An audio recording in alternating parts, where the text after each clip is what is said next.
About lightning deals. This is an interesting subject. There's a lot of confusion about lightning deals. There's a lot of confusion about who's eligible for them, how you do it, what the fees are associated. So I'm gonna make it all clear exactly for you right now, right? So how do you find lightning deals? So they're in your advertising tab, right, under lightning deals.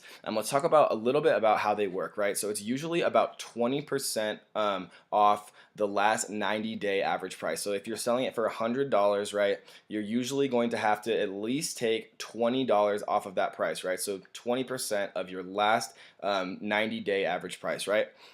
So Amazon chooses what's eligible, right? So you have to have a certain set of criteria.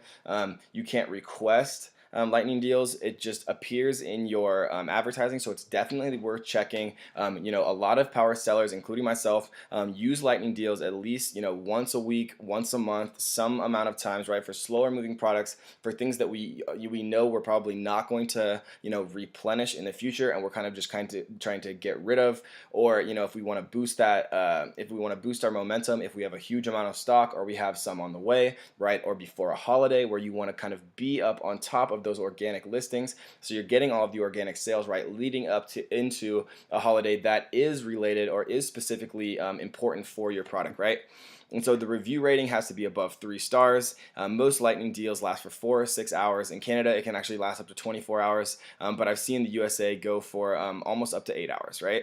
So I've seen traffic usually between 2 and 10 times, right? I've heard some other people say, up to 20 times or even more than that, but all of the lightning deals I've ran have been in between 2 and 10 times average, right? You can kind of think about a lightning deal actually as similar to the type of traffic that you'd increase for Q4, right? For Christmas. It's about the same thing, right? So you're getting about 2 to 10 times more traffic. Same with Prime Day and Q4, right? So the cost is $150 in the USA, right? If you want to do it on Prime Day, which has an absolutely insane amount of eyes on your product, right? It's actually $500, and during the Christmas season, it's a bit more expensive as well, right? So you can schedule, or excuse me, you can't schedule. Amazon actually does the scheduling for you. So when you submit a lightning deal, it gives you an eligibility time slot, right? There's actually a error as of May 2017 in Amazon's lightning algorithm where you can actually open up 3 or even 3 or 4, even up to 5 tabs if you're super quick, and you can open up 3 different tabs for the same product, same lightning deal, excuse me, and you can very quickly press submit on all 3 tabs. One tab submit, click to the second tab submit, third tab submit, and it'll actually give you 3 different time slots, and you can choose whichever time slot actually has the best option, right? And so you want to think about when is the best time to do them, right? Mondays are always the best, right?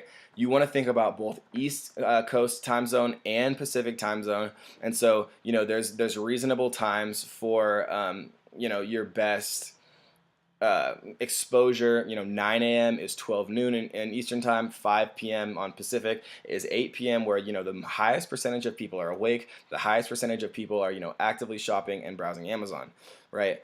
And so if you want to look at a little bit more of the advanced tips for lightning deals, let's talk about that a bit.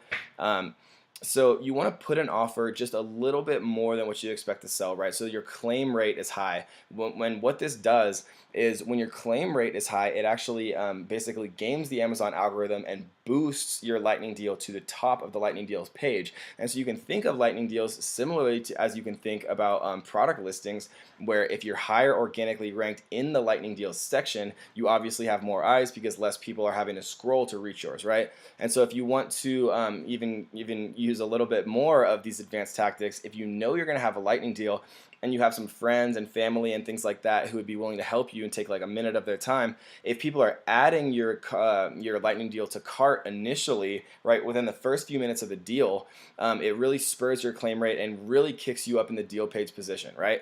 And so you can actually tell your customer base about an upcoming lightning deal. It's TOS compliant, right?